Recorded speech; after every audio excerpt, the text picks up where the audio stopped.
Hallelujah. Nkama yebazibwe. Yetuli. Okay. Tubaniriza n'olwaleero ku crusade yonna gye muli. Crusade yo etandise ate bwetandika ebeera etandise naye twagadde nnyo okubaaniriza mukuliko eyo ewa muzeeyi mujje tusooke jajjamwe tusootinge mujje tusooke tusootinge bino bye banaatusabirako embalirira ebyaffe eby'obwakabaka. N'olwekyo twatandise ku nsonga ku crusade eno, nsonga ya biweebwayo, erimu okuzibuka amaaso, erimu okutegeera ebintu bingi nga bwe birambikiddwa mu Bayibuli. Naye era tekyewalika nti abamu bajja binyigiramu. Ye crusade bwe nali sinalokoka nga nkyawanya abalokole nga buli kye bwayogera kinyiiza, n'ekyo tekyategeezanga nti nali mutuufu. So abayomba balina right yaabwe okuyomba, neffe twasazeewo ne tugamba leka Bayibuli eyogere, leka Bayibuli eyogere, okuggyako omuli baddembe okutuvunaana ekigambo kyonna senga kiba nga si ddoboozi lya Bayibuli. Awo mba mutuvunaana ng'omuntu, personal feelings, personal opinions. Naye bwe kiba nga kya lunyiriri, kale tukkirize Bayibuli etubeerere minzaani. Pastor Gerard Wali tumwaniriza nnyo ne munaku luno olwaleero, tubeere nga tweyongerayo oba olyawo leero tutooza tuba tumaliriza essomo lino. Omutwe ku crusade tewaba ssomo naye guba mutwe, omutwe gw'ebiweebwayo. Hallelujah. Amen. Amen. Mukuliko eyo abakyali abavuddeyo ku speech ya jjajja. Gwe kasita kyaki tazikonye kuvaayo onoonyayo ki tekyali kikyo. Olwowuliriza olinde baggule masabo muveeyo ekyamwe kiwedde tebabatadde mwambale ebigundi byammwe tewakyakola. Bassebo ne bannyabo tuli kukuwaayo ekigambo kya Katonda ge mazima ye standard ye measurement eyatuweebwa. Wow. Omuntu yenna ne waba wa kitiibwa atya, ne waba atiisa atya, ekigambo kya Katonda kyekiramula. Bayibuli egamba ndibawa bakabona abali baliisa n'okumanya mu Yeremiya 3:15. Abali baliisa n'amagezi n'okumanya. So guno omulembe gwa kumanya. Kristo twajja tumumanya. Waliwo olunyiriri oluntomedde wano nga ntandika ogenda tukeberera. Lugamba twamumanya mu mubiri. Naye leero tetumumanyi bwe tutyo. Luli mu Bakolinso. Bakolinso 5 nga balukebera. Yes, sir. Twasooka kutegeera bwe tutyo. Era towabanvunaana enjiri enkadde tiwabuulirako bw'oti okutegeera bwe kujja kubanga maanu. Kuba ne Pawulo kyamuliko. Pawulo Yes, sir. yagamba Kristo twamumanya mu mubiri, naye leero tetukyamutegeera bwe tutyo. Ng'okutegeera kweyongedde. Ekyo kya bbeeyi nnyo nnyo era olunyiriri olwo balina otulaba tewabajja omutwe mu bayibuli nga tulabye lunyiriri kati twogera ku nsigo n'ekibere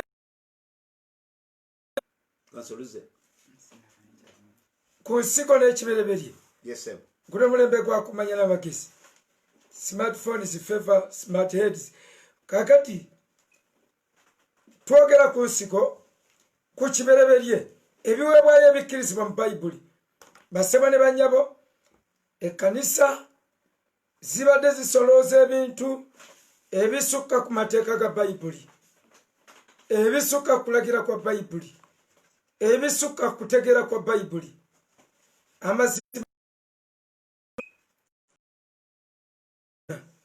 n'okunyiigira buli yabyogerangako era buli yakyogerangako nga tumuyita kaluti naye okumanya bakugenze kweyongera ne covid n'atuwa obudde okwongera okwekenneenya ensonga ez'enjawulo mu ebyo bye twakkiriza kabe kasinge tuwaba ne tubivaako mu bye twazuula nga twabivaako obanga tetwabitegeera bulungi ekimu ku byo by'ebiweebwayo kanisa ebadde ewa ebiweebwayo byonna ebiri mu kitabo ky'Abaleevi ekkanisa ebadde ewa first fruit ebadde ewa ekimu eky'ekkumi nga bwe kyalambikibwa mu nteekateeka y'Ekireevi bassebo ne bannyabo nzeepa ekimu eky'ekkumi era njanga kuwa ekimu eky'ekkumi naye si mu nteekateeka y'Ekireevi tujja kiweeranga mu ngeri endala eya Merikizaddeeki nga si musolo era nga bwe tuwa ekimu eky'ekkumi agwanidde okukiweebwa in fact nga tetuwa ye naye nga tuwa omutukuvu kabaka w'emirembe gwe tulabyemu mu ye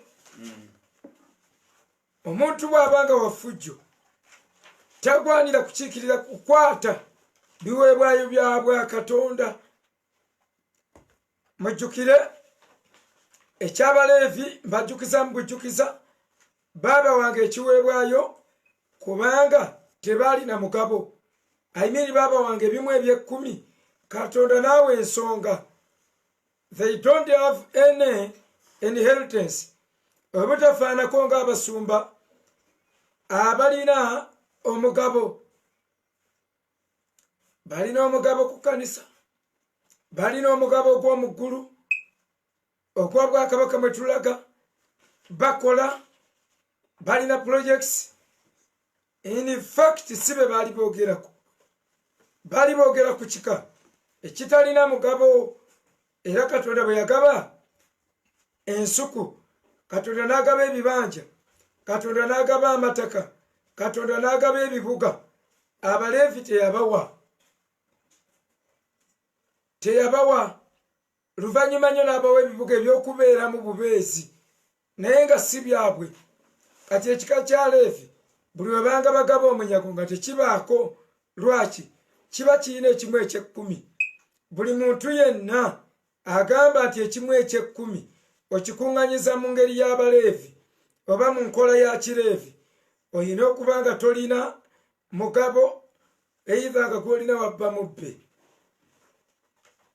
kubanga omugabo gwo waba toyina kuba na mugabo naye mwe muyina emigabo ku mukisa gwa Katonda okulambikiddwa musuubula abamu abasumba musuubula nte abalala musuubula mataka abalala muzimbye amayumba ag'abapangisa abangi ennyo abalala twagambye jo nti abasumba abamu basinga income institutions ze bakulembera so ebyo byonna mwe muba muyina omugabo kati bwe muba muyina omugabo mwe temugwanira kwesiba ku kimu kya kkumi ky'Abaleevi in fact munsanyukire na nnyo oba mutusanyukire nnyo okubanga abantu badde tebannakebera tetuba kubisomesa abantu babakebera tiwaliwo ekimu eky'ekkumi kye baliira mu maaso ga Mukama bandikireesenga ne bakirya mu maaso gammwe nga mulaba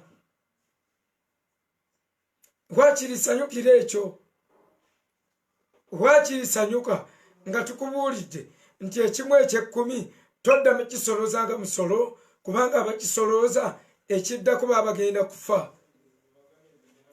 Era Nowanda lwaki abasumba mugudde nnyo wadde mugwa ku ppiro ne mutafuuka ekigo ne kitawulikika kuba bw'ogwa ku mutto tewali awulira kyeggunda naye abasumba abaagwa tobala. Lwaki? Kubanga bagamba abasolooza ekimu eky'ekkumi bafa naye Kristo gwe tuwa ekimufa eky'ekkumi ye tafa.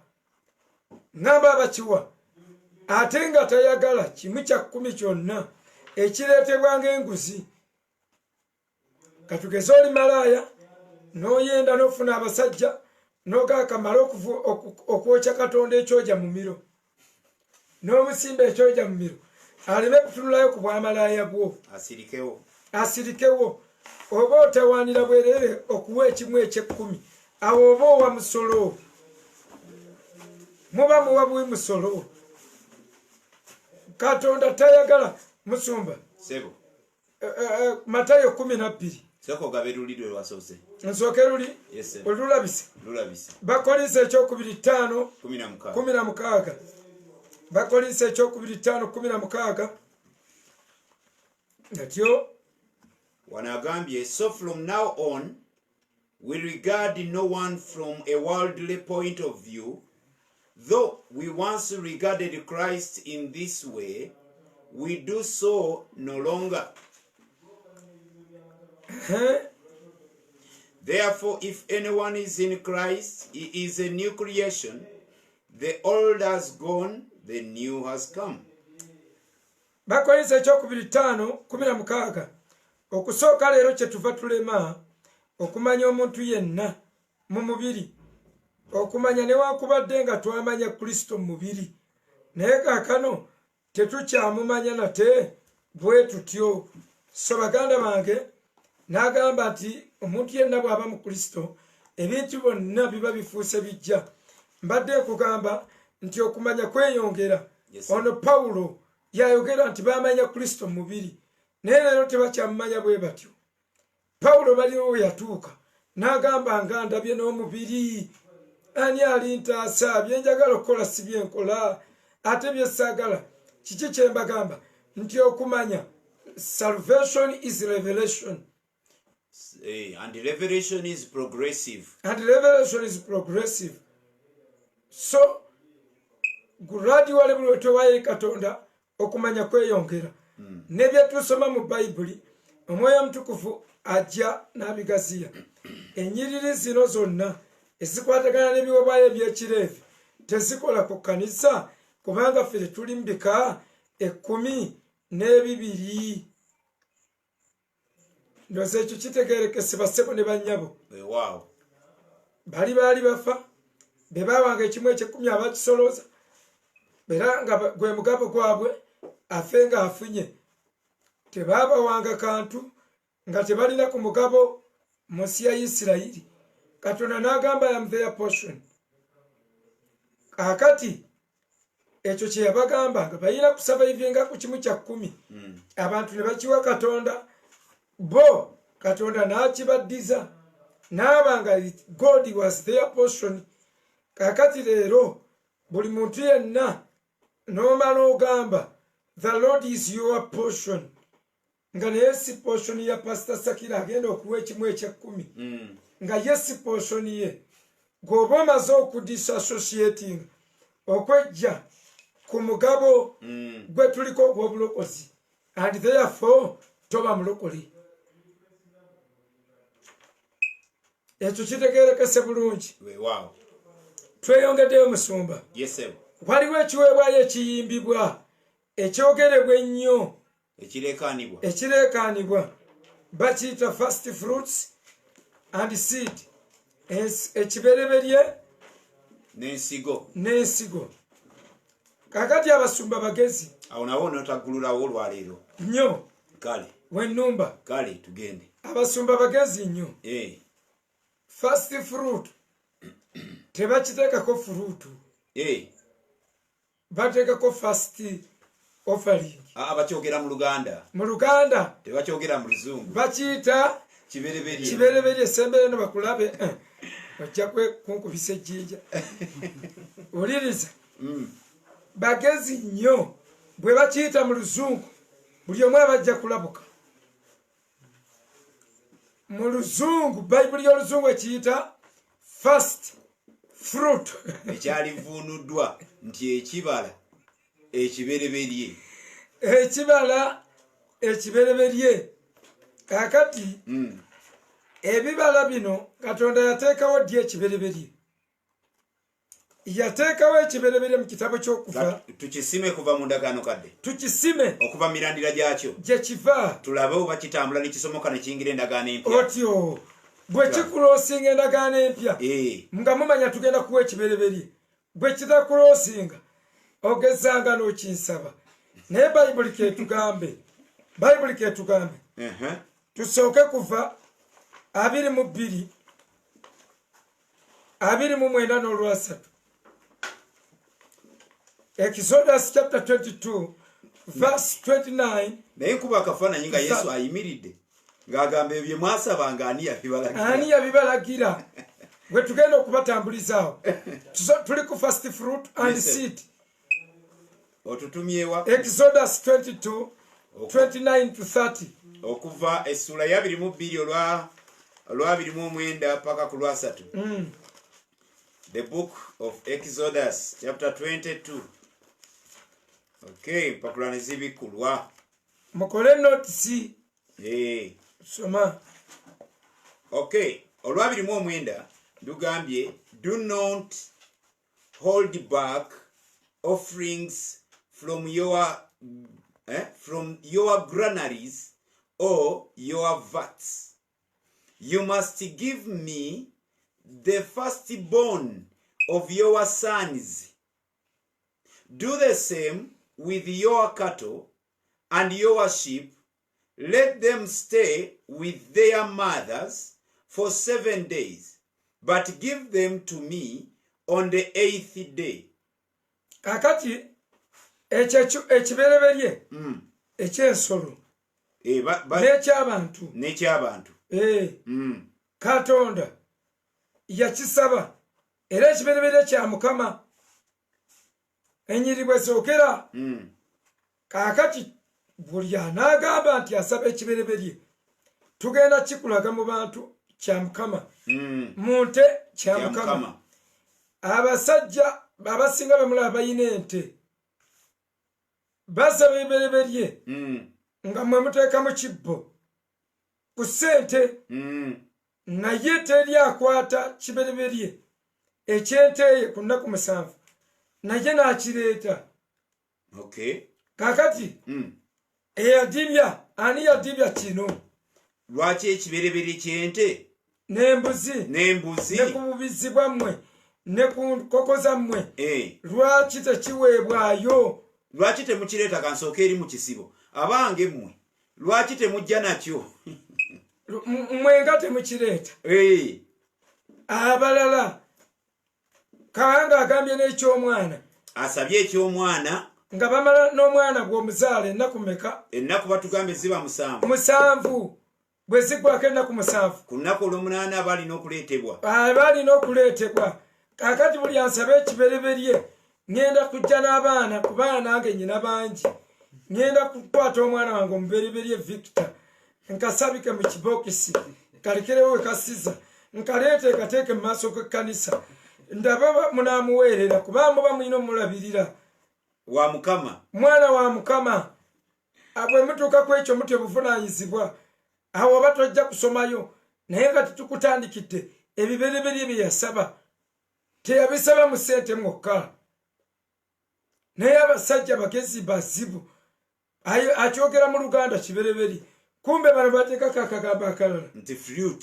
first fruit nga bw'onoyogera fruit abantu bajja kulabuka omuntu ajja kuleetera apple omuntu ajja kuleetera epaapaali ajja n'omuyembe n'epaapaali akuleetera ensujju kakati mu bigoba ne mubiteeka mu ssente mwokka ab'ekampala bokka olwo baba be balina okuwa ebibereberye bebabeera ne ssente mu ssente kubanga ow'omukyala alina kayana ke otyo alina akabuzi ku lunaku olw'omunaana aba alina okujja nako. Musumba Wangisebo Baleevi no soke kuva 23:19 23:19 mu kitabo ky'okuva obikula tuli ku kiberebere basebo ne banyabo twagala kisima okuva mu mirandira mu ndagaano enkadde kitambule mpaka mu mpya tulabe bwe kisomoka empya ne kisavaivinga nga tukiwa ate tabbo bwe kitasomoka muve ku kintu. Okay. 23:19 agambye bring the best of the first fruits of your soil to the house of the Lord your God. Do not cook a younger goat in its mother's milk. Kakati musumba wali asoose baana n'ensolo kati azze ku ttaka. Okay. Awo namuna Kampala atannaba kubaako byalimye mu ttaka aba tannatuuka ku mmeeza biri bwero categorized. Bring the best of the first fruits of your soil. Kakati kubanga waliwo ekibuuzo mwe mwena kye mulina okwebuuza ekibereberye abasumba kye babasaba babatemera ku kikwe Bayibuli kwe yakiwandiika. Bwe bazi musumba bwe yasimba ennyumba y'embereberye yakiwaayo eri Mukama. Nakyo kiba kibereberye. Ekibereberye kitegeeza ekisoose.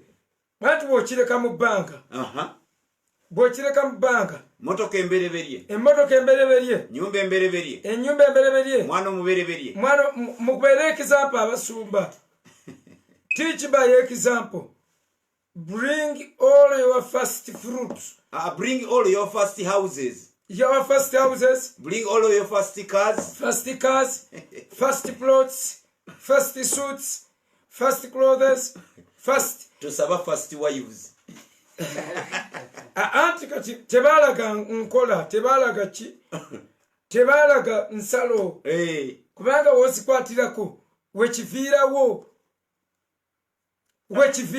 Ploti embereberye bannaye ziriwa. Plots embereberye. Amayumba amabereberye. Amaduuka amabereberye. Edduuka ebbereberye. Diguli embereberye. Certificate yo zireete zibere mu kyaki. Bwe biri. Omulimu omubereberye. Gwakafuluma mu ssomero.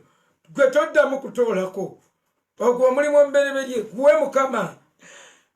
Gwekola kwa kujjayo kwa akawunti mulimu gwa Mukama. Gwe gusoose ne bali kuwa omulimu omulala lw'olikola.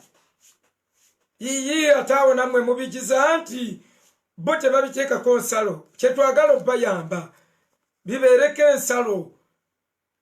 Bwe binaabeerako ensalo tubirabe.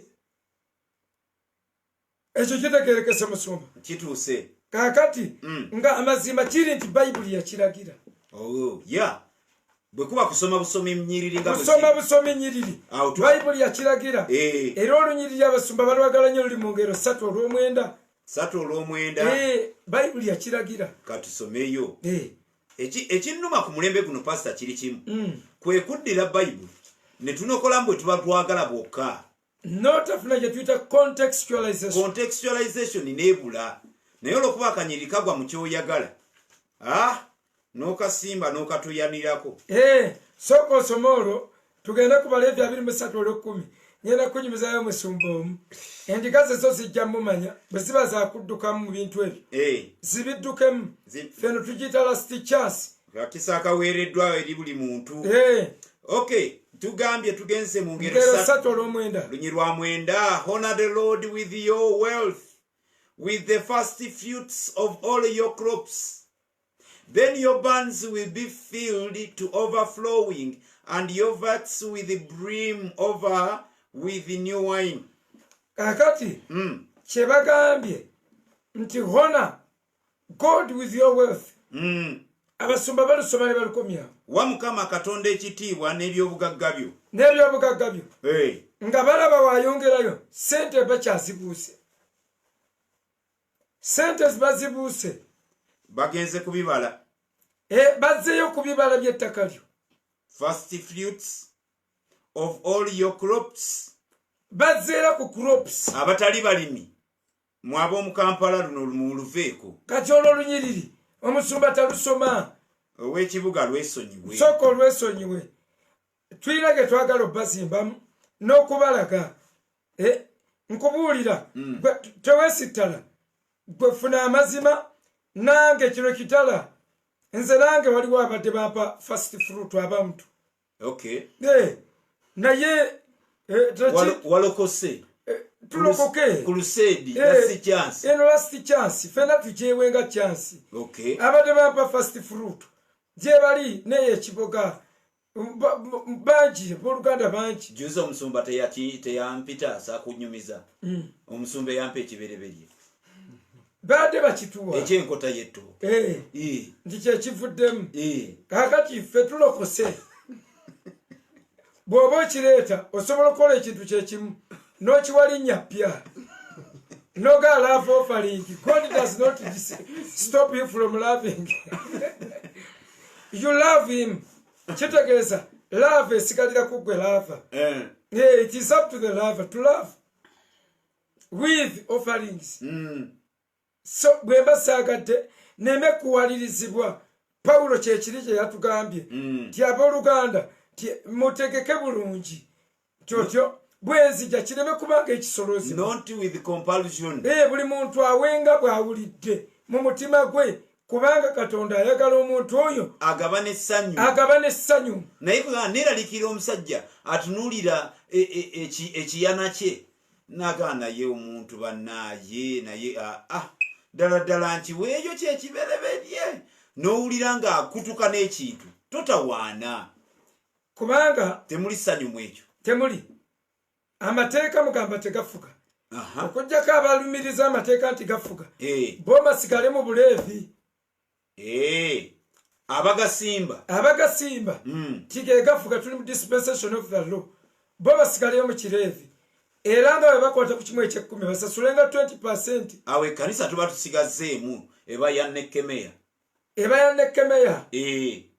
Yesimba amateeka n'ebibereberye nga bwe biragirwa Ibulayimu nga bwe biragirwa ne bijja mu Musa bwe bitambula. Otyo kati abo tujja kukuta gwe bw'ogaa nti antambula nze kireevi it is okay. Naye ng'abantu ffe tubalabudde basolooze naye ng'omanya mmwe omusumba yenna asolooza mu kireevi abantu bwe bakoma kulabako nga muli mu bulamu buno obw'oku dduniya.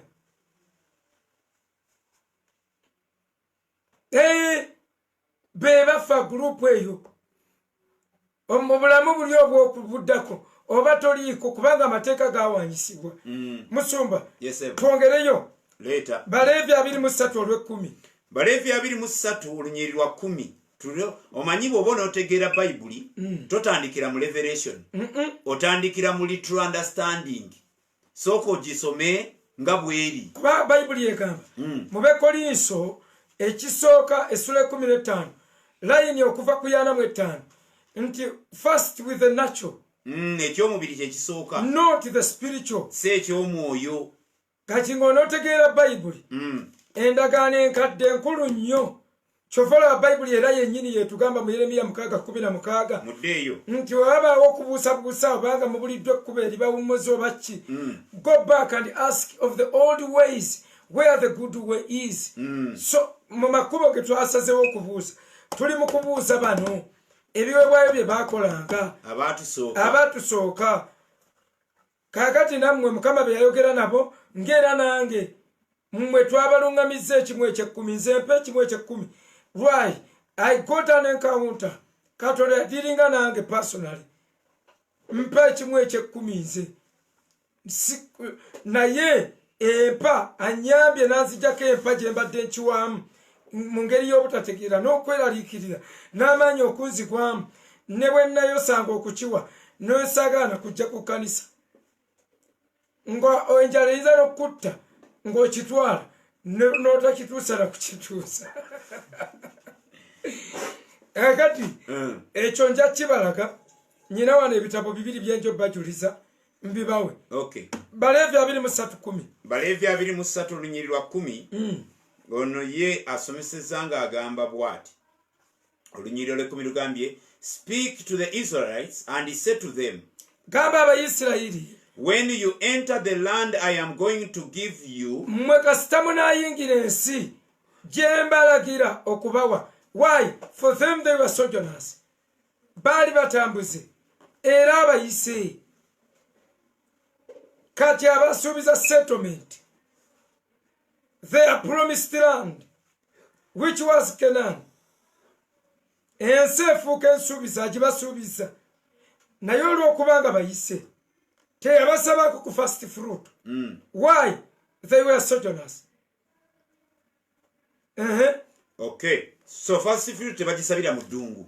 Mu ddungu tebasaba first fruit, nga batambula tebabasaba first fruit okujjako omwana kubanga aba agenda kuwaayo n'endiga zaabwe zebatambulanga nazo ezo baziwaayo. Naye concerning with the fruit ku mulundi guno literally we are talking about a fruit, ekibala ekyettaka. Tebalina ttaka mu kkubo nga batambula. Soma. When you enter the land I am going to give you, and you reap its harvest, bring it to the priest a half of the first grain you harvest.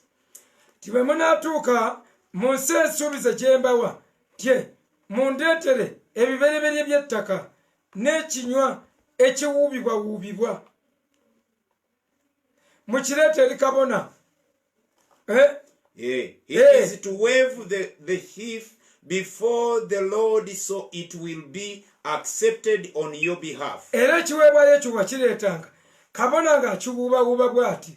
Kaakati wano weesekedde nasese ng'asoma Bayibuli n'enkamala bumazi.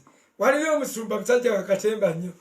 Kakati abakyala bamanyi okuleeta ssente. Rimwe abakyala baleeta ssente nga mulaba. Aye ne bamukwasa eddene. Bwe bamukwasa eddene mu bbaasa n'agamba, n'amugamba musumba, kino kibereberye eky'omulimu gwange ekyebbaasa n'aga orakashatararabakoyenda n'akiwuuba bw'ati. Nga Mukama bino ebiwaabwayo ebiwuubibwa n'akyongera mu sipiidi.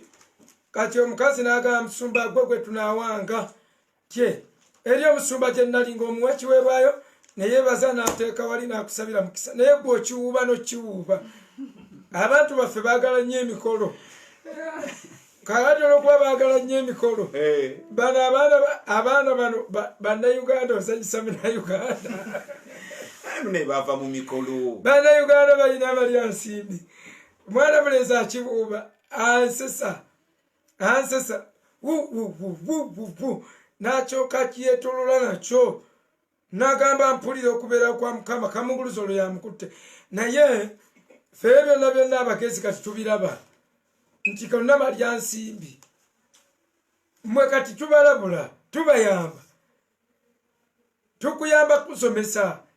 Nkubuulira bino ebintu biriweero research, tukoze research amala okusaba ate tusaba tebakulimba kubanga bajja kuvaayo era abayaaye bammwe bagaye mu kuyeeyayonoonese. Bwe buli akyogera manya be bayaaye be baayogeddeko. Nze mbalabuliddewo. Tebakkiriza baagala na kusoma Bayibuli nti ki, naye bwe bajjako nnyiriri bwe zityo. Ate bagambye abafalisaayo baalaba Yesu baagambako nti ateredde. Yali ayogera kyekyali ekikyamu. Baagambirawo ndi mwononefu. Kasita nnyiriri nzibawadde. Mmwe mwetegeerere. Kati ekizibu mmwe kye muyina ng'endiga kwe kubeera eno ey'ekitere. Gyeti eyo. Kati eno yasimula ebiwuka. Endiga sheep. Agenda abuuze pasita we. Batuufu. Nti baani abo? Baani abo? Va kwabo. Mukama agenda okukuba emiggo. Katonda waabwe atambula n'omuggo. Where do you? Agenda kukuba emiggo gweranga tolabuka. Mu nsi twabeerawo nga tuli mukangibwa. Mu Buganda ne batukuza nga batukanga. On wrong facts. Yet surely they achieved their objectives. Babatondamu entiisa. Naye nga bo baafuna kye bagenderedde. Naye nga batuwadde bifu togenda ku luzzi ng'enkuba ekutte musoka ajja kunywa mu nsuwayo ajja kunywa mu nsuwayo okakanyaliraawo naawe akunyweremu takkuta tanywa mazzi gokka n'omusaayi agutwala kumbe abazadde baakoowa okulwana naffe obutazanyira mu nkuba n'okutambula mu nkuba baakoowa totuula ku ssiga baakoowa okujjanjaba amabwa g'okukabina essiga lirwawo okuwola lyokya ojja otuuzaako amapepe ne bagawookya gonna kati abazadde ne bamanya okwewala ebizibu ebyo ne basalawo tulimba abazadde ne bamanya nti tetusobola kuba na commitment enyeenya linnyo olwokuba tulina commitment enyeenya erinnyo ne batulimba kyemmese nekuwa sente nti emmese egaba sente buli omu n'afuba okunyeenya n'eddamu nze abange leero nakyusa n'ensigaza ekigendererwa ebirungi n'entereeza obulimba ne buvaako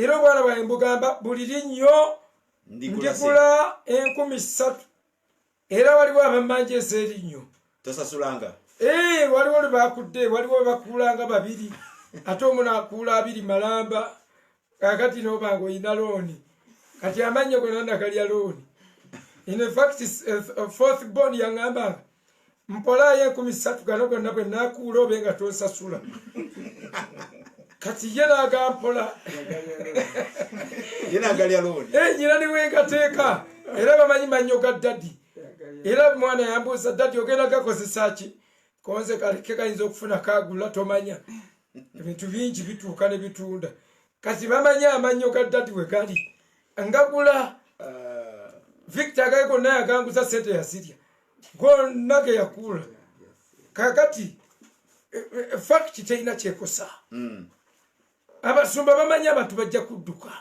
bw'omubikkulira amazima akolera ekintu mu mazima gamuleetera essanyu abeere wa ddembe mu kyakola ekiweebwayo ekiwuubibwa kyalinga kibereberye ekibereberye ekyensi nga batuuse mu nsi mujjukire wali abagambye bwe mulituuka mu nsi ensuubize kyotyo bwe mulituuka muwe ekibereberye eri gye twavudde mu kuva nga bayise musumba Peetero ekyokubiri Peetero ekisooka 2:11 Peetero ekisooka 2:11 abagambye muli batambuze kati naye mulituuka mu nsi ensuubize kyotyo ekiddako ekisookerwa kati the introduction is the first fruit we mulimanga ensi eyo ekibala ekibereberye mu kireete Kanani kati ffe tetuli physical sojourners era tetugenda Kanani tuli batambuze yimba lwaffe tuyimba lwa bwereere ffe tetugenda Kanani babiyimba era lwakumanya kutono babiyimba lwakusomesa kwaffe lwakusomesa anti era we teach them half truth tuli mu lugendo olugende Kanani that would have been a song singa wali mu kampu eri gye bajja Misiri tugende Kanani ne mubebe ebintu your songs are so touching they are so touching ngero omwana wateeka erinnya lye ku kituli ky'emmese mu ngeri ya ntiisa nnyo n'alambula nayo with the commitment tyemmese genda muwa sente manyi teri kintu kizibu musumba okujjako ekintu ky'otambuliddemu ebbanga eddene omuntu ekikujjako kyenkanankana n'okubangako eddiba owuliranga gwe bawaatako olususu gwe bookya asidi era olwana okulaba ng'ofiira mu bibiibyo oba mu bunafu bwo but let me tell you truth is truth. Truth is like gold. It is slow in movement, but its strength is always expressed when it reaches. Amaanyi gaakwo galabisibwa nga amazima gatuuse. Musomba tusomere Peetero ekisooka 2:11 Peetero ekisooka 2 olunyiriri lwa 11 lwolwogedde bwe luti Dear friends, I urge you as aliens and strangers in the world to abstain from sinful desires which war against your soul. Live such good lives among other pagans, that though they accuse you of doing wrong, they may see your good deeds and glorify God on the day he visits us. Okay. Agambye abagalwa, I beseech you as strangers kadem and sojourners. Very good. Mbegayirira abooluganda ng'abayise kubanga bali batambula olugendo physical journey and they are going to a physical place. They were redeemed from a physical country. They walked a physical journey and they are going to a physical destiny. Buvunule. Nti baali batambula olugendo lwa buliwo mu mubiri era nga bagenda mu kifo eky'obuliwo nga bava ate ng'era bava e Misiri mu kifo eky'obuliwo ne babanulira mu mukono gw'omuntu gwa sitaani waabwe ow'obuliwo ne babajja mu mikono gya Falaawo ow'obuliwo era ne beetukuzanga mu ngeri y'obuliwo nga banaababunaabya okwetukuza. Kaakati ffe leero our destiny is not this earth. The earth is our assignment. Ensi abamagenda gaffe enkomerero y'obulamu bwaffe si nsi wano naye omulimu gw'okuba etambula ku nsi ly'ekkatala lye tulina. We have an assignment here on this world, but our destiny is heaven. Okay, ekifo kyaffe kye tugendamu ly'eggulu. Yani Bafilipi 3:2. 3:2. Ewaffe mu ggulu. Kaakati bano babagamba bwe baali babagenda mu destiny yaabwe bawe ekibereberye ekyensi eyo, the first fruit of that world, of that nation, nga balina okuwa ekibereberye eky'ettaka ly'ensi eyo. Kati ku destiny yaabwe kati ffe tuli bayise, tuli batambuze, basojourners. Era ffe ekibereberye agenda okiwaayo yoyo ali kiraba nga kituuse. Waliwo agenda okiwaayo ng'akyanjula mu Isaaya 5:3 olunyiriro 11. Ekibereberye ekyaffe abatambula olugendo olw'omwoyo kirina alikiwaayo mu lugendo olwo olw'omwoyo, ate era nga yeewaayo nga first fruit ku lwaffe. Kyokka ate naffe tuli batutuuse in our destiny, ate agenda kukiwaayo kukiragayo mbwera bw'aliraba. Okay, pastor. Ffe abatambula olugendo olw'omwoyo tetukyawa kibereberye nga baali be bagamba ogenda abava mu nsi ey'obuliwo nga batambula olugendo olw'obuliwo nga bagenda mu kifo eky'obuliwo. Naye ffe olw'okuba tutambula olugendo lwa mwoyo, ffe nnyini ffe kibereberye ekiriweebwayo oyo ayitibwa omubereberye. Omubereberye alyanjula ekibereberye. First of all yeewaayo as the first fruit, ng'ekibala ekibereberye, ng'ekibala ekibereberye. Nattibwa bwattibwa n'awaayo omusaayi kwe okuyimiriza saddaaka zonna, nga bwejjo bwe twalaba nti saddaaka n'ebyobwayo tewakola ki? Tewabyagala. Kyewava ontegekera omubiri. Bw'ayogera n'ebiweebwayo abyogera mu pululo. Okay. Saddaaka n'ebiweebwayo nga saddaaka ez'okusala ez'okusaddaaka byo teyabyagala, mbu n'amutegekera omubiri. Yesu n'abeera nga ye once and for all sacrifice for humankind. Kaakati yeewaayo ng'era ekibala ekibereberye, naye era alinda ebibala ebibereberye byalyanjula mu maaso ga kitaawe, ebyamakungula.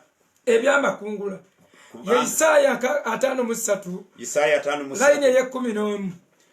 Isaaya 5:3 olunyiriri lwa 11 n'agamba atya? Agambye, after the suffering of his soul he will see the light of life and be satisfied. By his knowledge my righteous servant will justify many, and he will bear iniquities. Therefore I will give him a portion among the great, and he will divide the spoils with the strong, because he poured out his life unto death, and was numbered with the transgressors. For he bore the sins of many, and made intercession for the transgressors. Kati version endala zigamba bw'aliraba ebibala Ebiberebere eby'okubonabonako mulete version namu. kiri mu mala kiri mu mala bw'aliraba ebyo ebivudde mu kubonaabona kwe ekyo kirigenda kumumala. Neyo NIV neno kyekimu ekyo kigenda kumumala. okay No Bible sahiya bw'aliraba ebibala by'okubonabonako ekyo kigenda kuba kimumala. Musumba sebo ffe katwongere mu maaso tutambule ekiweebwayo ekiwuubibwa wuubibwa baayina kukiwaayo nga batuuse mu nsi ensuubize kati nga bakwata ekinywa ne bakiwuubawuuba. Leero aleme kubeerawo muntu yenna akubuzaabuza nagamba nti alina kyawuubawuuba, ne bwe yeetooloola kamugulize n'amukwata bw'amala okwezuuzazooza omugambe ekiweebwayo ekiwuubawuubibwa taata si kyekyo oyo kamunguluze kiri kirala. Deuteronomy 26:1-2 bwe wawanga y'ekibereberye bwe wakireetanga biki ebyabangako nze mbabuulira bibereberye buli anaga nti abiwa bino ebigambo babikole babyogere naawe obiyige obyogere. Okay. Ekyamateeka 26 ekyamateeka 26 3 mpaka ku lw'ekkumi. 3 mpaka sooka ove 26 olusooka mpaka ku lw'okubiri. Okay, olusooka mpaka ku lw'okubiri agambye bw'ati. When you have entered the land the Lord your God is giving you bwe munayingira mu nsi Katonda wammwe gy'abawa as an inheritance, and have taken possession of it and settled in it, ey'obusika bwammwe bwe munaafuna ebitundu byammwe ne mutwala possession kina kibasuubiza mu lugendo. Ffe tuli mu lugendo lw'obulokozi. Tambula. Take some of the first fruits of all that you produce, the soil of the land the Lord your God is giving you, and put them in a basket. Then go to the place the Lord your God will choose, a dwelling for his name. Katonda ng'abagamba buli akwata ekiweebwayo ekibereberye ng'otuuze mu nsi ensuubize kiteeke mu kisero. Bw'omala okiteeka mu kisero bula Katonda bw'anaakulungamya akulungamya ku olwo buuza pasitawo Mukama bw'annungamya kiwa mukuye kimuwe owulire.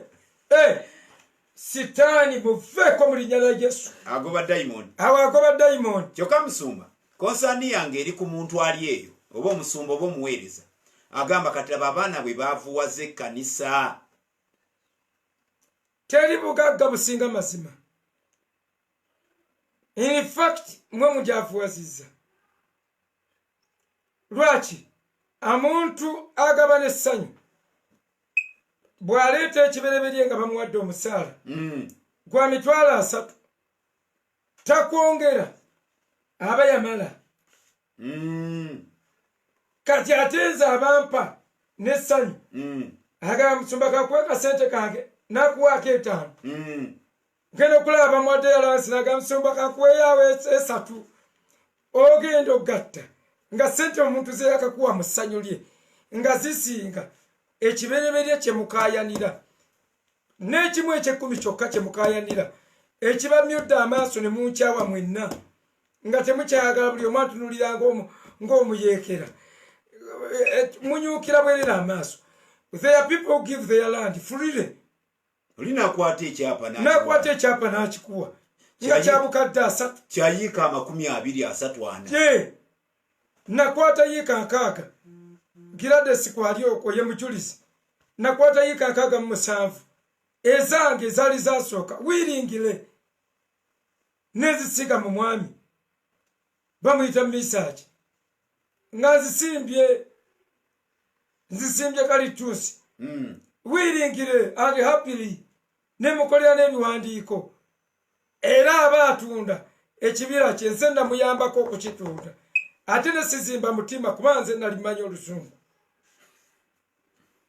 baloyanga nze nti nabo ne tukola endagaano gwe tukola endagaano nga byonna siina nakyemugeta n'agamba tuziteeke ku akawunti era ne tuziteeka ku akawunti ye sente zonna owooluganda yampaako emitwalo aga 3 sijja muwaayiriza naye nga bwe yampa emitwalo 3 ne wayitawo ekiseera ne kiyitawo bwe kyayitawo mba nfunye obuzibu obutoogerekeka saamugamba namugamba oluusi ŋŋuma ng'omusajja weziyiza neziyiza saalinayo omusajja n'agamba muganda we nti ndi mu kufuba kunoonya sente nkyabanjayo kasente otyo naye bwe nzifuna ŋŋenda kuwaako mukuye omwana oyo mulokole ye statement gye yagamba muganda we nambuulirako naye era olwazifuna n'akwata miliyoni 5 nazikuwa nazimba nga talina wadde okuzimba omutima kyokka n'olwaleero buli waagira aweerezaayo kasente buli waafuba I mean free giving is better than bye mwesibako mbw'osolooza wenna okanuse ekiberebere kirwa nakusabidde n'ofuna omulimu omuntu buli w'omurobinga aba yeesikamu azikuwa naye nkubuulira oba ogenda kukoma ku kibereberye bw'aba ngenda kufuna emitwalo 3 aba agenda kukola emyaka egisigadde gyonna nga gubatemula era musumba olina akantu awo kooliise omuntu akusabira n'akubanja nkiraba nnyo mu bantu naddala abakola deliverance ng'oli alina omutima gwamuzimba olw'okuba ye yamusabira n'awona obugumba kale oyo nze namusabira kale gundi nze namusabira ng'olaba kwegamba bw'oba wamusabira kati olw'omubanja big deal shi tulina okweddamu abadeliverance kitegeera enanga awo mbagika tulina okwetereeza bwe tujja okulaba ku revival wasaba katonda n'akola katonda bw'amukomako n'aleeta will and good bw'ataleeta katonda n'ayita awalala naye galeme kuba mabanja olabira ddala ng'omuntu omutima gumutunduga abantu ne balema n'okukuŋŋaana abantu amabanja ne gabeetuumako mu kkanisa nkubuulira oyinza okuba n'ogamba oba sinnabayo kuwaayo 1/10 kyokka ate olina okutwalirako 20% kati ogenda okugattamu 20% ey'ekimu ng'ebintu bikusobedde mu kusobera ate oyinayo obweyamo ku kkanisa nga tonnaba kubuwa kakati ate musumba yakugamba olina okuwaayoko ku genereeta kubanga oli omu gwe bw'otakikola abalala banaakola batya gw'ofuna sente era abantu bamaliriza tebakuŋŋaanye abagagga batandika okwesamba amakanisa lwakubatontoza naye musumba gye tukomye mu myaka gyonna gye tuvudde nga tusomesa engeri eno ey'amateeka bw'eti abagagga baffe mu makuŋŋaaniro gaffe bawa ekimu eky'ekkumi eky'amagoba agaabwe. For your information, let me tell you, kino kibalayirira omugagga okujjako abali average bawaayo sina kiramba naye kubuulira kati katugeze ngeza bugeza najja weyabeerera ne ssente tebakulimbira obwereere yalwangako era zaawadde gwe genda obabuuze bonna all of them bonna all of those rich people in the church tewabadde wakiwa kulwaki katonda yabawa assignment eyaabwe abagagga mwenna bonna katonda yabawa assignment yaabwe balina ebbaluwa mu bayibo ebbaluwa yaabwe gye balina si byebiri bye mubateekako ebbaluwa eri mu timoseewo ekisooka essula y'omukaaga layini ya 17 era mukama abakuwa maanyi abo baba bikuddeyo dda kakati baabawandiikira ebbaluwa eyo mu Timoseewo essula ekisooka essula y'omukaaga layini ey'ekumi Katonda abagagga yabawandiikira n'abatumira omutume n'ababuulira ku by'okuwaayo engeri gye babawaayo gye babawaayo era n'ababuulira n'engeri gy'agenda batwala mu ggulu. Muno mu Bayibuli mulimu ebbaluwa y'abagagga. Bamusumba abagagga kankuli okimanyi tulina abagagga bannannyini masomero, abagagga bannannyini malwaliro, abagagga bannannyini mataka, abagagga bannannyini nga kampani ye yayingiza amamotoka nga bw'abala obukadde bw'amagoba ayingiza obukadde nga 15 just profit. Tulina abalina hardware zaddiweya enzito kati bwe tubalira ku church yaffe abalina amasomero tulinga 15 nga mmwe mwekka nga ffeffekka mumala ekimu kyammwe eky'ekkumi otyo kimala okugamba nti twagala miliyoni 17 za byuma, kimu kya 10 kya muntu ogu kyokka oba babiri otyo. Tulina abasubula amataka 8 bo bali mu estate real estate ate bayinginiya b'enguudo.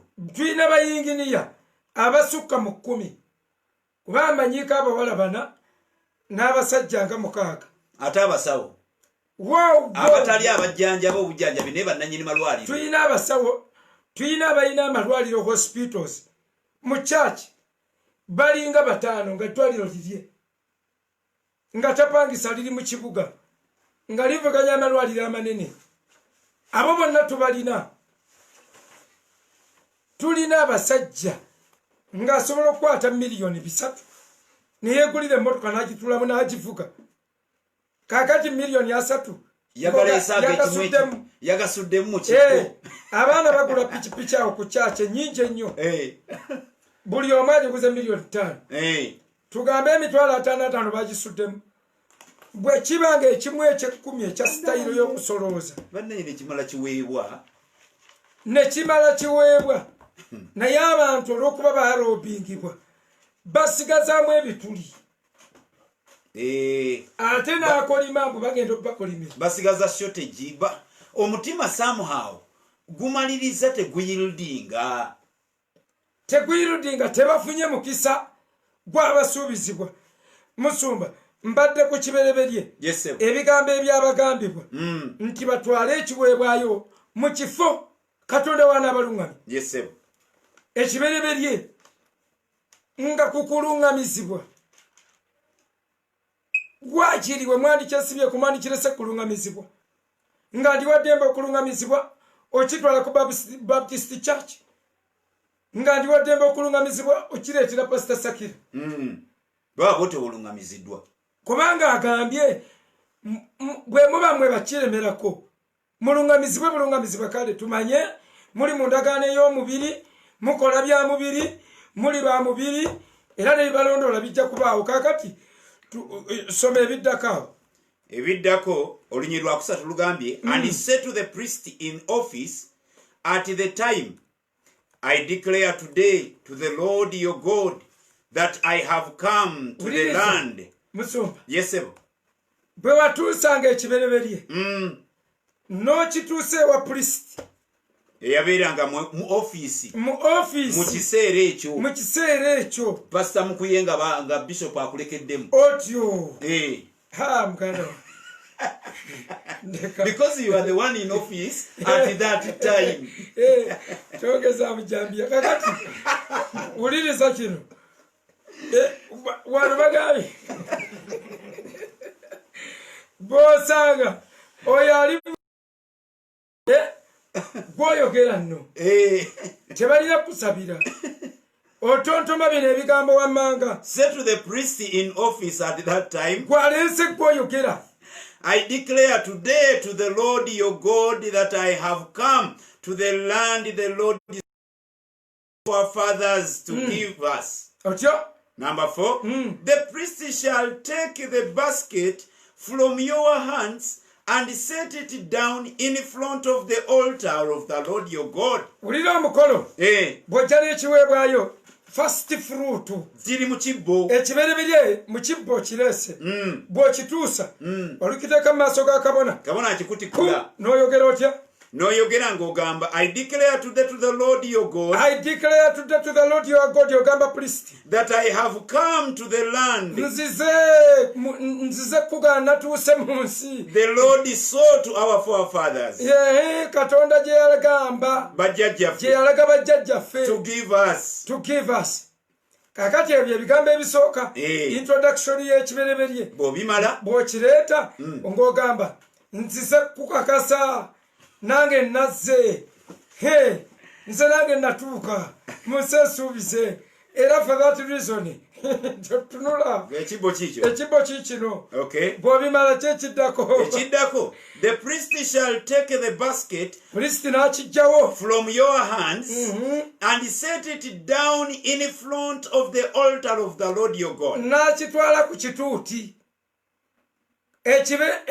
first fruit abasumba abagikwata ne bazikwatira mu office all of that is theft oba error in law kubanga muli mu mateeka Bible mateeka sebo kino you have erred when kireeta mu office pasita yimuka mu office kireete ku oltaali genda ku oltaali kituuzeewo ebbaasa kale ebisero tubivuddeko modernity tetuganya bisero tugende mu maaso tuli ku first fruit number 5 then you shall declare before the Lord your God kati pastor awo yadeclaringa ono gwe yaleese kakati pastor akikuteera ku kituuti kakati n'otandika bw'amala okikuteera ku kituuti then you shall declare before the Lord your God was a wandering alien. My father was a wandering alien.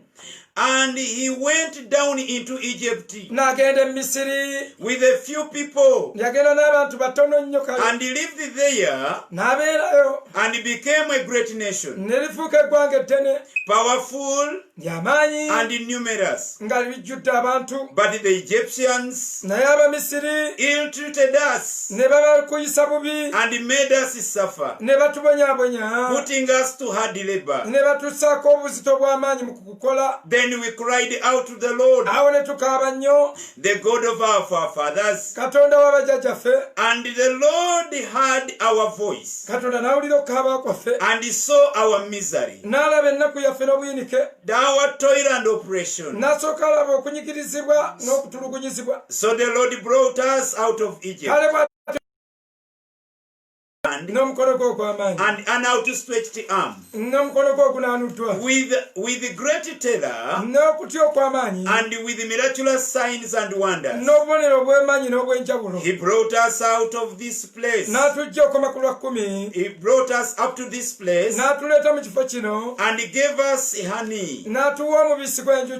And now I bring the first fruits of the soil that you I bring the first fruits of the soil. Oh Lord, have given me. Place the basket before the Lord your God and bow down before him. Ng'oteekawo by'oleese ku kifugi manya ku kituuti ng'ovunnama Allahu akbar. Kaakati bano babuuza obadde osoma kitabo ki? Ekitabo kibadde ky'amateeka ab'Oluganda 26 y'essuula olunyiri twasomye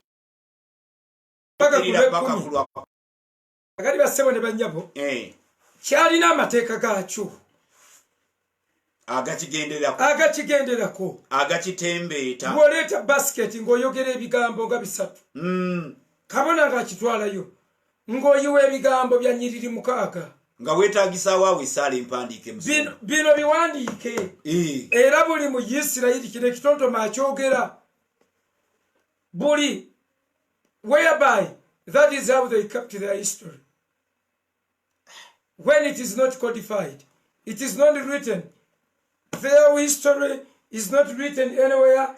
Nga naye bamukuumidde mu magezi. Nze neewunya enkolobojja gye tukolobojjayo obumu ne tubuleeta ebirala ne bisigalayo.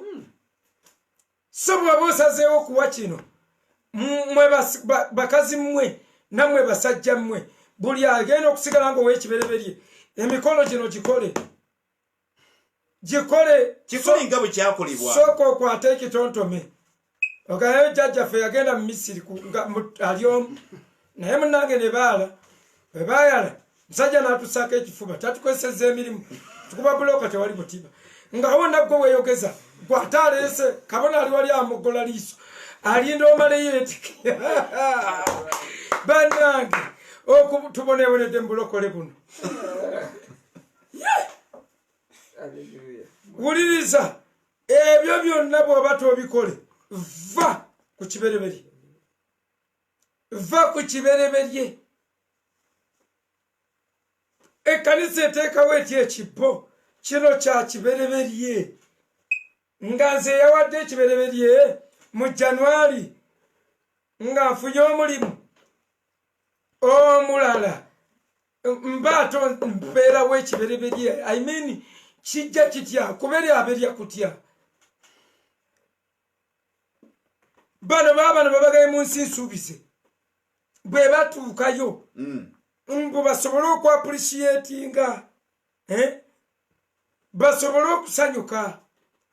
Ate bino ebijanjaalo mwe abalima fruits, mwe abalima apple, abalima amapaapaali, abafene, abalima kyekirala fruits ez'okumiti mwe ate ekyekyamwe miyembe n'ovakkedo anti tubiraze groups zaabyo.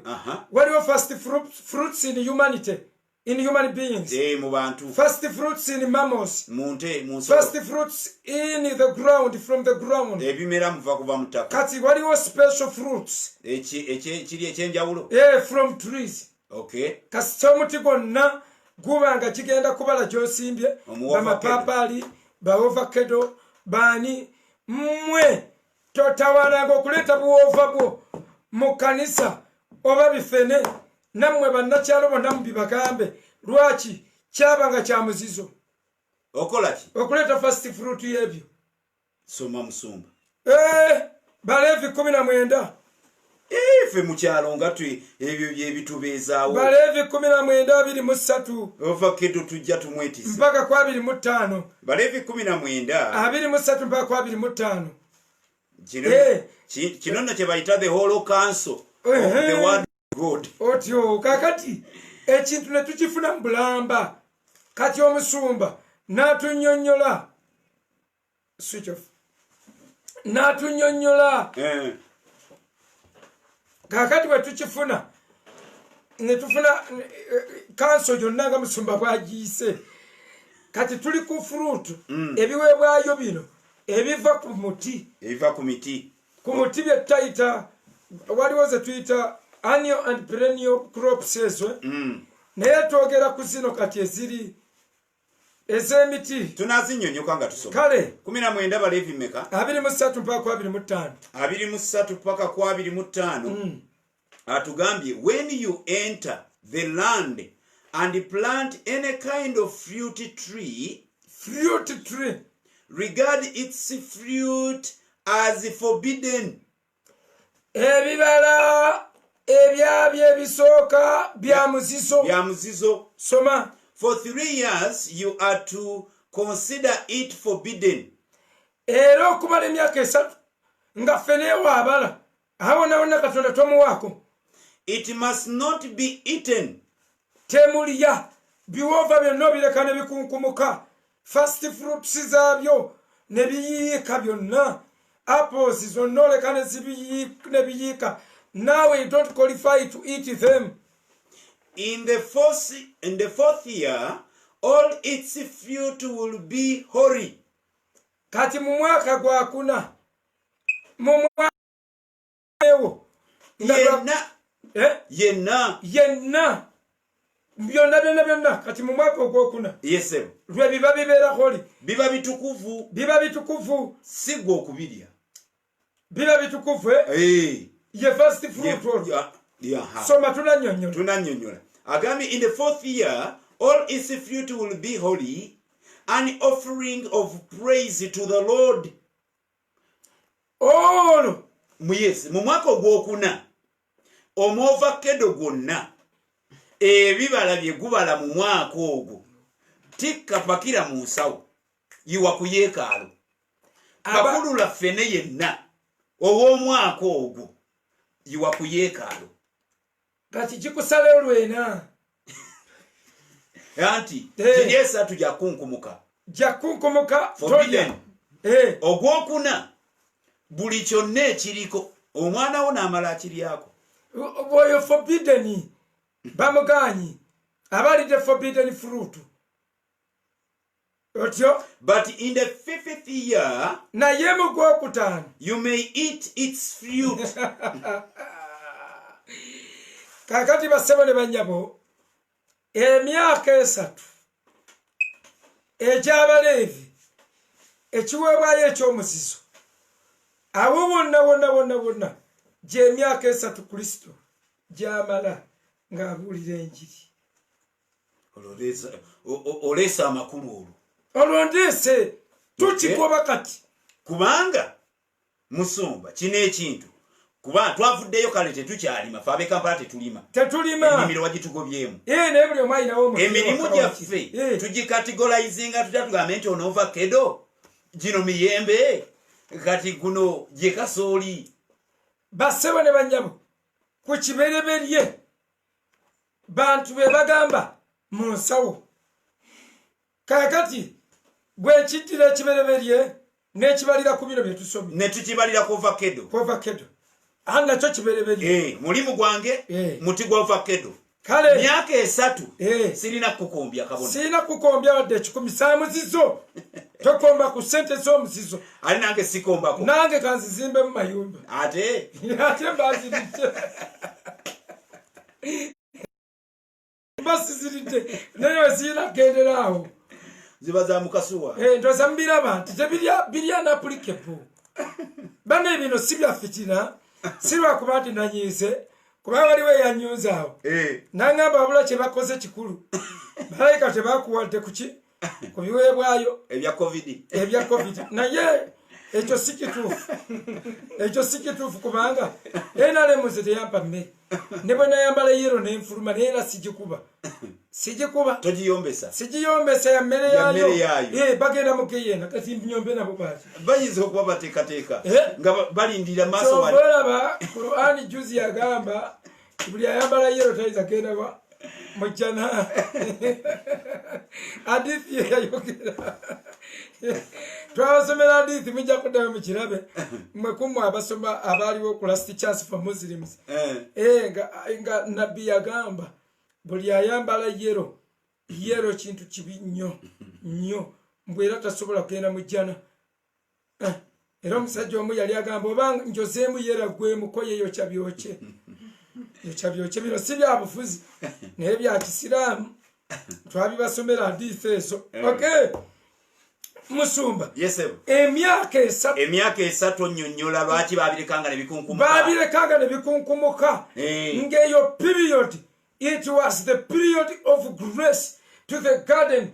Yesu wagambira my father is the gardener as a gardener nga inokulekawo emyaka 3 kitange ye mulimi nga tegigasa nga naye tegimugasizzaawo kyekiseera omwana we omuti yagutemera oluvannyuma lw'emyaka 3 kyova olaba agenda ku muti naye yennyini n'akebera ekibala emyaka 3 nga giyiseewo after 3 years Jesus checked the tree naye wakamalawo n'emyaka 3 osijjigala busijjagasi nga teguliiko fruit yali anoonya fruit of holiness kubanga ogwokuna 3 gyali giweddeko kati bannaye tuva mu literal tugenda mu revelation mu deeper revelations of understanding the word of God ekyo okuwulira omusango okulaba nga buli feeriya yonna mugituuma ekintu buli ekiganye bizinesi eganye tewawadde kimu kya 10 tewagize bwoti kyokka n'akiwa faithfully naye era alina emitawaana gye gimu era n'otandika n'omubuuza naye kimu eky'ekumi okiwa nagamba musumba ekyo kyo si kisobyangako ng'olina okweyiiya olwoteekewo koza endala anti okubikulirwa tewali naye nga tulina okutegeera natural factors ekyeya bwe kiba kyagudde ekinnuma yengeri gye twagala okutambuzaamu ebintu bya Katonda ng'abatambuza yirizi ng'abatambuza eddogo okwo konna okugeta obudde bwako buweddewo kaakati kyekiseera buli musumba yenna oweereze Katonda otunuulire Katonda yaba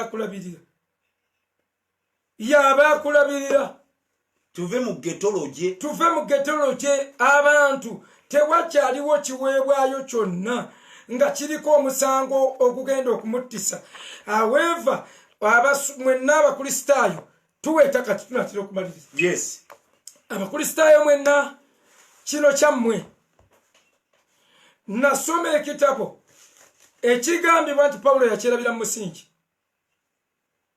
akatabo ako bakayita Paul in the third heaven abazungu bo bakalina si kipya gye bali nagenda okukasanga nga bo abasinga bo bakawuliriza era bakasomye era babinoonya bo banoonyereza nga bakateeka ne mu audio bakiyita Paul in the third heaven Paulo yagenda mu ggulu eryokusatu ndowooza mu bikolwa mu Bakolinso ekyokubiri 12 naye bwe yagendayo teyatubuulira byalabayo yagamba I know a man yatya n'okwetuuzaawo ng'atya n'okweteekawo naganye n'omuntu gwe mmanyi amatuwe n'ebibuuzo ebyo kwabaddeko ebibuuzo ebirala tubadde lunyiriri n'ate nalusabye olukulu nnyo Yesu omuti gwe yasisinkana mu Luka 13:7 myaka 3 n'ekitundu giweddeko kitegeeza fruits ez'okuyiwa ziba ziwedde kati olina kubala fruit of holiness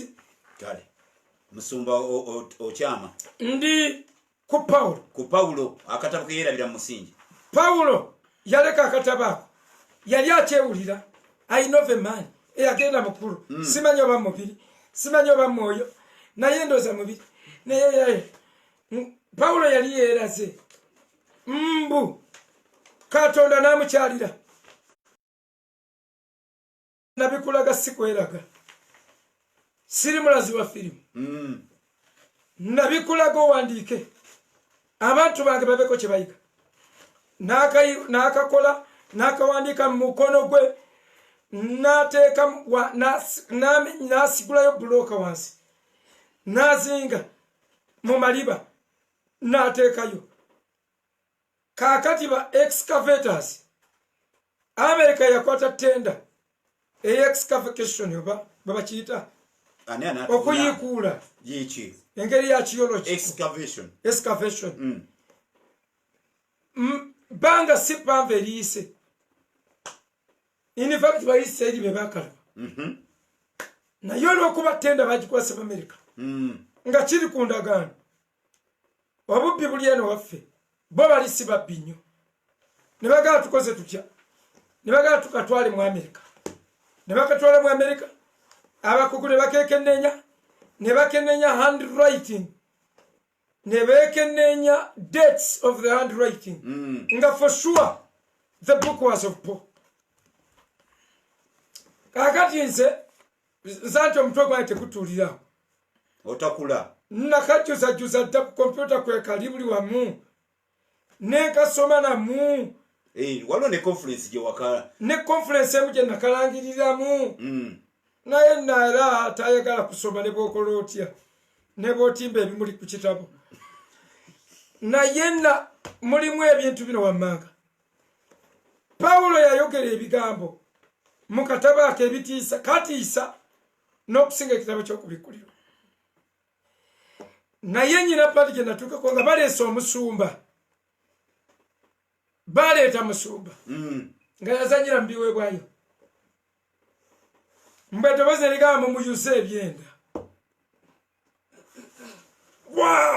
nga bamuyisaawo ebyenda ne biyiika mbu muntiisa ensibwa ennyo bakabona abazanyira mu biweebwayo nga babayisaawo babayuza ebyenda kyantiisa kyakanga nentandika okwekubiriza naye wali teyayogera tithes yagamba offerings kubanga bwe tugamba offerings ne tithes ziba offerings byonna bigenderamu akatabo kali kantiisa nnyo nekebera n'abalala abatawanga nendaba nono obujulizi bwona omusajja agenda e Rwanda ng'ebiweebwayo babibuuza.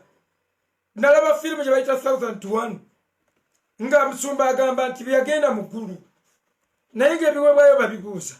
So church tubagamba tetugambye nti temuwaayo naye tubagambye tetuweera mu mateeka. Tubagambye Katonda talina interest mu saddaaka zammwe. Interest ze yalina eziri emabega wa saddaaka ziri 3: justice bwenkanya, mercy n'okusaasira. Era kyava agamba mu Matayo 12 olunyiriri olw'omukaaga kisinga mumanyi kino nti njagala mercy not sacrifice. We have been giving sacrificially. Concerning with the sacrificing, Jesus Christ is our sacrificial victim. There is no any sacrifice that you can make. Tekiriyo. Kakati oba tekiriyo, tumaliriza tugamba tuti. Nga bw'okenda okukebera ebiweebwayo ebyo. Manye bibuuze.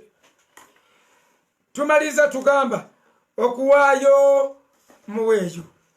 Naye Katonda ayagala muntu agaba n'essanyu. Ayagala abagabi. Asanyukira abagabi. Agamba love your God with all your mind, with all your strength, and with all your heart. Strength bw'emala okukola. N'oyogera ne mind yo. Mind yo n'eyogera n'omutima. Omutima ne gubeera involved. Then you love by giving. Tetuwa kimu kya 10 eky'etteeka.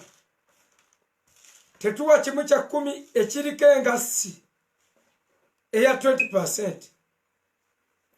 Tesiba kya magezi omwana okufa ewaka ng'olina ekimu eky'ekkumi ewaka. Ebyo yali agenderedde mu biweebwayo ebyo n'amateeka yali mercy, justice n'obwenkanya. So tubiwe not as the law requires. Malaki awono tubifundikira tubiveeko. Malaki 3 ayogera ku bimu eby'ekkumi n'ebiweebwayo. Olw'ensonga bino bye tuzze tusoma ebibereberye offerings zino z'ekireevi. Era mu kino mbwabutawanga ng'onyaze Katonda. Malaki kyajjayo mu Ezekiel 4 wabanga okoze ki? Onyaze Katonda. Malaki kyagala munyaga mwekyo naye leero mu ndagaano eno empya. Era towuliranga batume. Waliwo mu ndagaano empya omuntu eyafa nga yeeyamye n'atatuukiriza. Ananiya ne Safira. Bikola batume 5 tewali yafa lwabisigadde. Teweeyamanga waakiri. Obweyamo buzitowa okusinga ebirala byonna. Ng'oziyizanga ekigere kyongoze mu nnyumba ya Mukama. Waakiri osirika. Bassebo ne bannyabo twagala bagamba ti waliyo olunaku lw'omusango. Waliyo olunaku abasumba lwe mugenda okuwembalirira. Accountability mugenda kugiwa ku byonna. Taata yagamba musolooze mu nnyumba mubeeremu emmere. Covid agenza okujja mu nnyumba temuli wadde 10. Naye mugenda kuwembalirira. Olunaku lugenda kutuuka. Buli eyamira obugagga abusesemi. Bayibuli egamba mu ngero nti obugagga bwefulira ebiwawaatiro. Bubuuka. Bayibuli egamba ayagala feeza takkutenga feeza. Bayibuli egamba bw'olimala okulya byonna, bw'olimala okunyaga naawe ne bakunyaga. Bayibuli egamba ndiga zange zaafuuka kyakulya eri abasumba. Bajjamu ebisava ne mubiwa ebituuti. Ng'omugagga talina na byabuulira. Olw'okuba alina ssente n'aweebwa akatuuti. N'ogaa kale singa mwampaddeawo ne mbuulirawo. Naye gwe nga tolina ssente.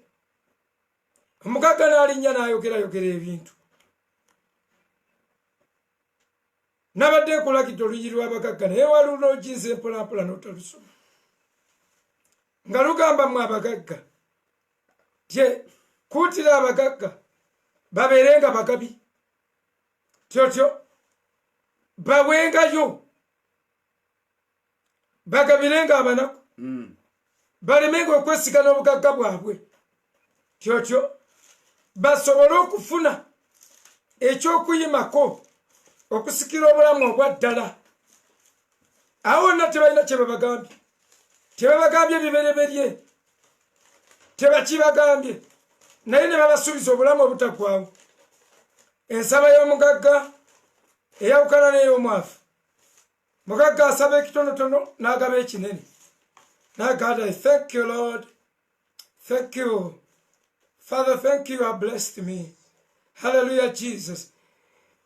Omwavu oyina okusaba n'ojjamu n'essaati n'ofungiza n'empale n'otuyana tetulina bbaluwa batulagira kusaba bwe munaanyiikiranga ennyo mu kusaba ffe ebyokubotola biba bingi sigaye nti abagagga temusaba naye babagambye ebigenda obasikiza obulamu ddala is giving.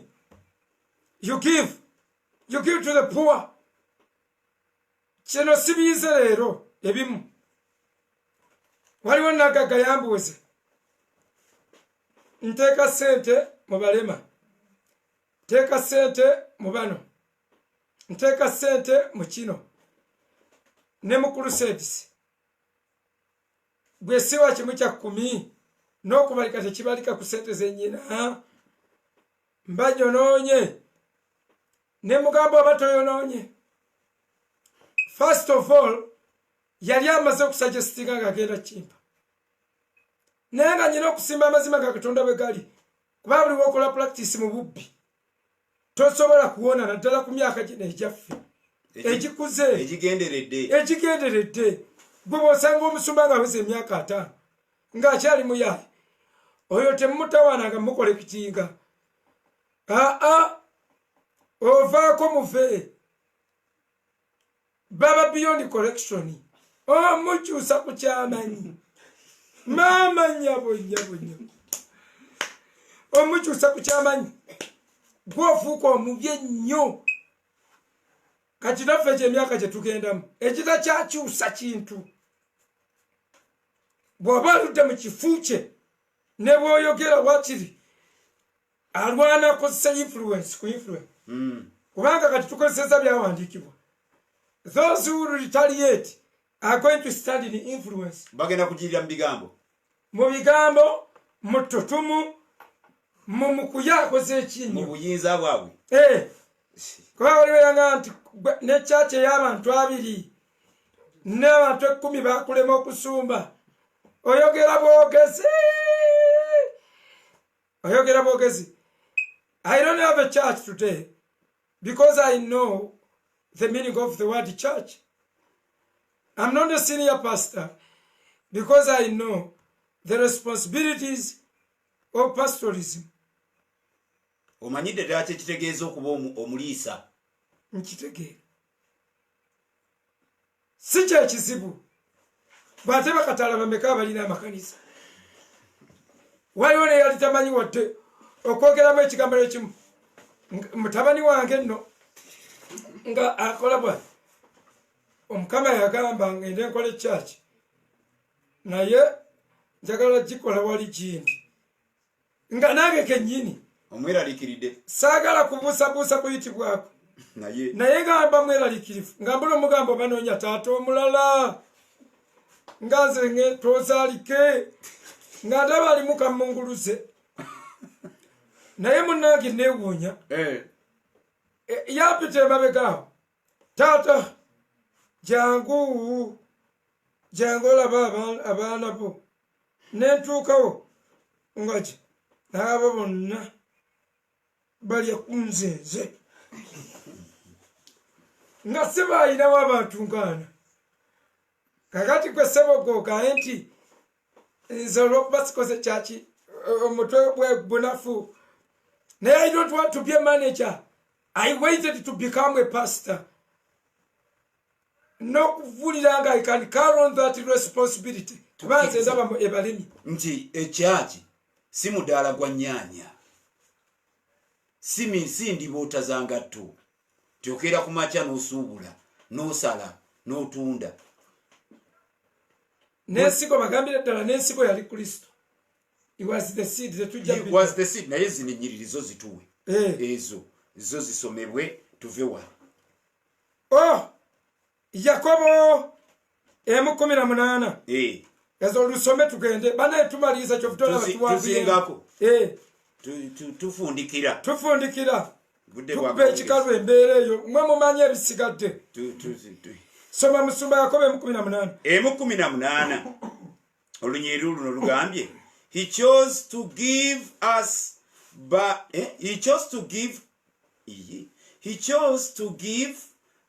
birth through the word of truth, that we might be a kind of first fruits of all he created.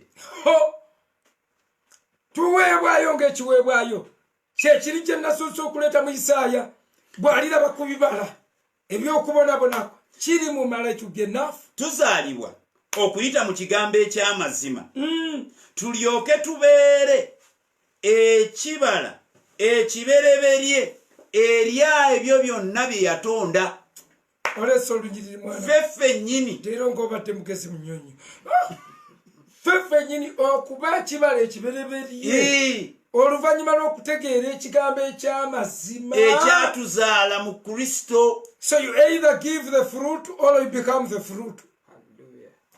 Gwe oba obeera first fruit oba ofuna ekikukiikirira kyekiba kikufuukira first fruit.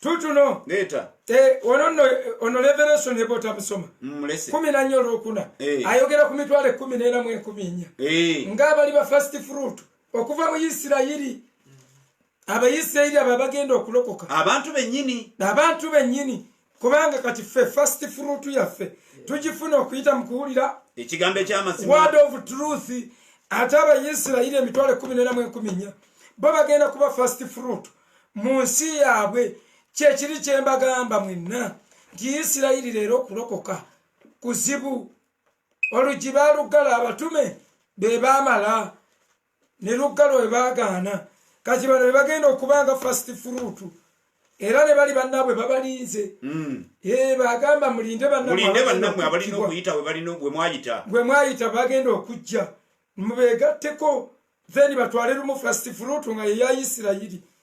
Bakolinsa ekisooka 15:23 but each in his own turn Christ the first fruits, then when he comes those who belong to him, then the end will come.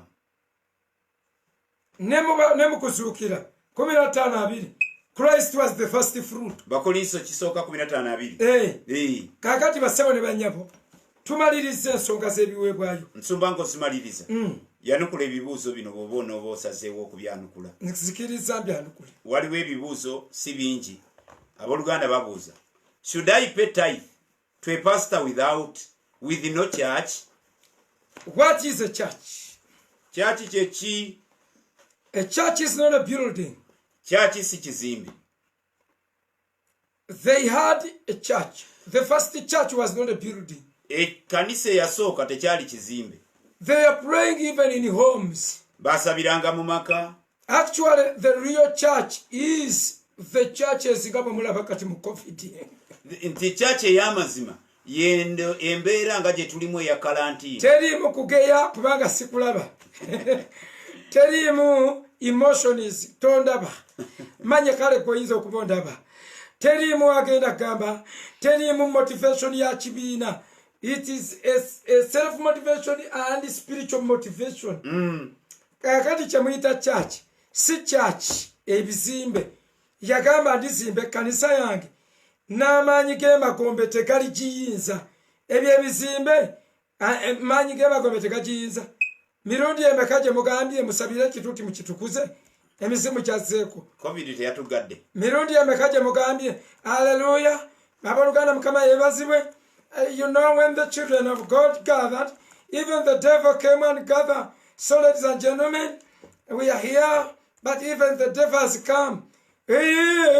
Ebyo ebizimbe emisimu kiba kibiyinza. Kyayogera, kyayita church. Kiwanvu.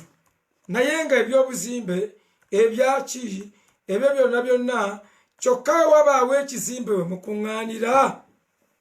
Nga bateekawo system, nga n'abasumba bali ready okuwa accountability n'okwexercisinga mercy and justice. Nga abayimbi tebakyababba, nga temukyalya ssente za Kizito Muzibe, nga muli omu nga ebintu byonna biri accountable. I don't see lwaki abasumba mba temufuna bufunyi musaala. Naye ne mudda mu kuvuba.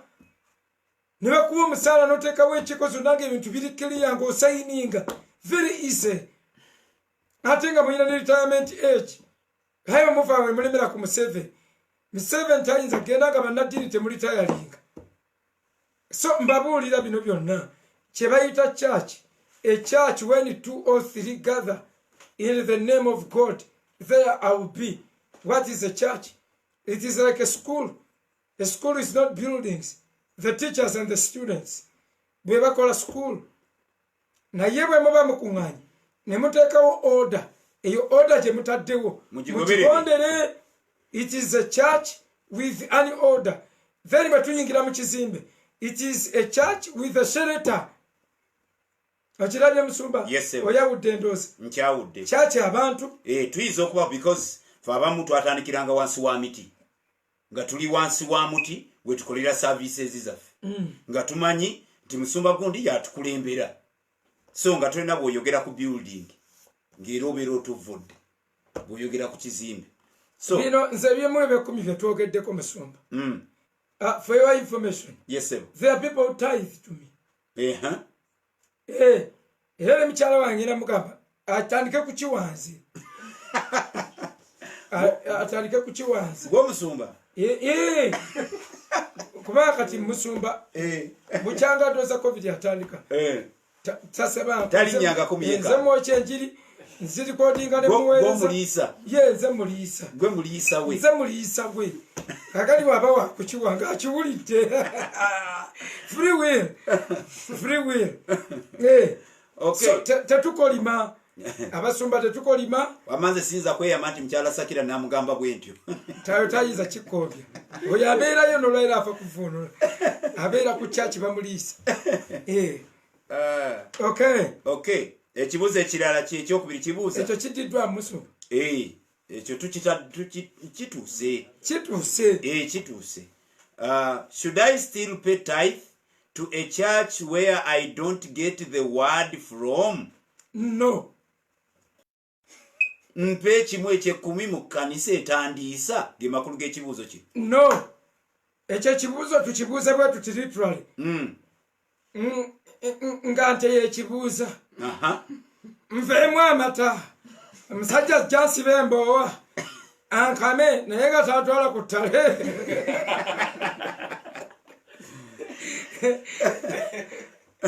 Kwegamba walwawo ebintu ebirala nga biri automatic. Twabagambye giving. Bagenda mu lubiri lwa Kerode. They didn't give. Ne bagenda mpaka we batuuka omwana waali nga tebannalaba Biikira Maria ne balaba omwana. What did they do? Ne basumulula ensawo. Ng'ani abagambye? Tewali. Omuntu yenna okuwa bamala musumulula mutima atasumulukuse mutima ne bw'osumulula ensawo eggulu tebiribala. Katonda ayagala mutima. Omutima okuwaayo. A giving heart. A genuine heart. A diligent heart. Ayagala mutima. Emmeeme bw'etawaayo ne bw'owaayo. Oba owaddeyo blind togera kufuna mukisa kyava agamba. Ebiweebwayo mubireke bw'oba oleese ekiweebwayo. Nojjukira nga omutima mufu. Leave it there. Don't give it. Don't give it. Tekijja kubala bibala. Tekibala bibala. Tekikugasa. Ekyo nakyo tukitadda. Tithe bagitwala mu kifo kimu kyokka. Kyetugambye bw'oba osabira mu kifo ekyo wa tithe kyokka nze ngamba bwe nti nganze okusinziira bwe ntegedde nti bwembanga omusumba wange nga musumba wange alina ekifo waali mba ngitwala gwokiwa. In fact, it is not about the place, it is about the person you are giving.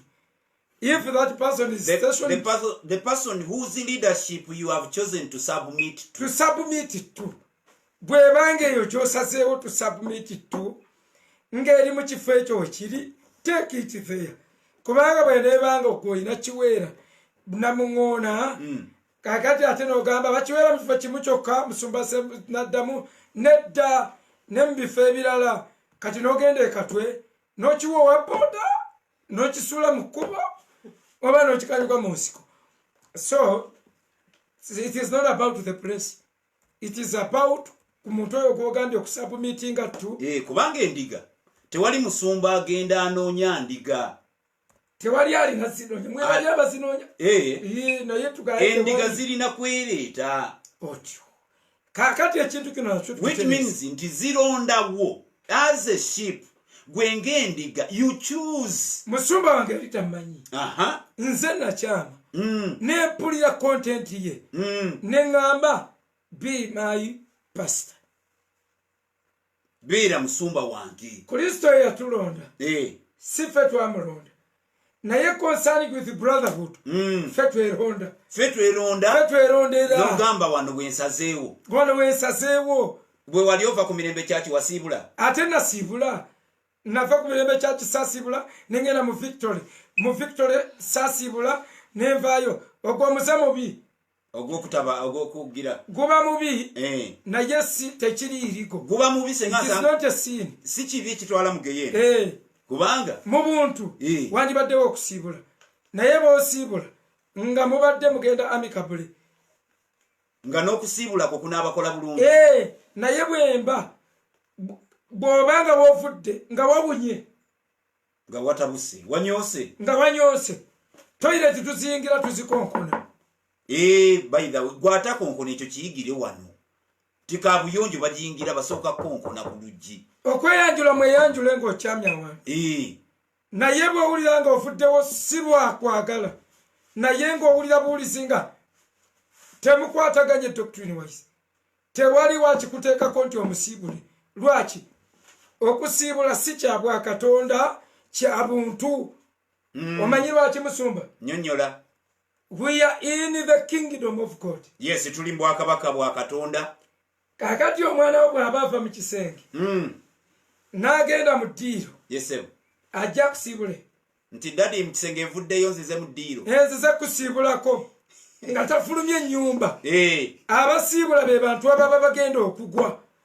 Bw'obanga ova mu bulokole siibula ng'odda mu nsi ng'abooluganda nze ngenze, naye ekya buntu okusiibula gyo submittinga bategeere nti toliibo, kubanga baleme kuwa assignment.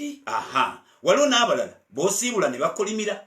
Anti kyo kizibu mu Uganda, emitawaana gye Uganda mingi. Kino kyogera ku Uganda ne ku Bannayuganda abali over there, empisa ze zimwera in the diaspora. Abo bw'oboogera musiibula sooka kunyeenya mboti omala